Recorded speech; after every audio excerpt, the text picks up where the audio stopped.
Xi'an Kannada ವೀಕ್ಷಕರೇ ನಮಸ್ಕಾರ. ನಾನು ಶಶಿರೇಖಾ. ಇವತ್ತು ಡಿಸಿಎಂ ಡಿ ಕೆ ಶಿವಕುಮಾರ್ ಬಿಡದಿ ಟೌನ್ಶಿಪ್ಗೆ ಸಂಬಂಧಿಸಿದಂತೆ ಒಂದು ಉತ್ತರವನ್ನ ಕೊಟ್ಟಿದ್ದಾರೆ.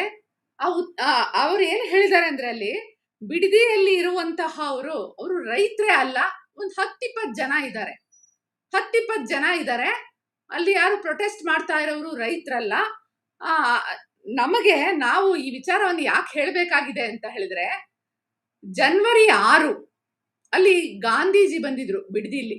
ಅಲ್ಲಿನ ರೈತರನ್ನ 1936ರಲ್ಲಿ ರೈತರಿಗೆ ಅವತ್ತು ಸ್ವಾತಂತ್ರ್ಯವನ್ನ ತರಲಿಕ್ಕೆ, ರೈತರನ್ನ ಮೋಟಿವೇಟ್ ಮಾಡ್ಲಿಕ್ಕೆ ಬಿಡದಿಗೆ ಭೇಟಿ ಕೊಟ್ಟ ಸ್ಥಳ ಅದು.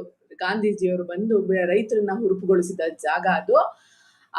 ಈ ಬಿಡದಿಯ ಈ ಒಂದು ಹಿನ್ನೆಲೆಯಲ್ಲಿ ನಾವು ಅಲ್ಲಿ ಒಂದು ತಿಂಗ್ಳಾನ್ಗಟ್ಲೆ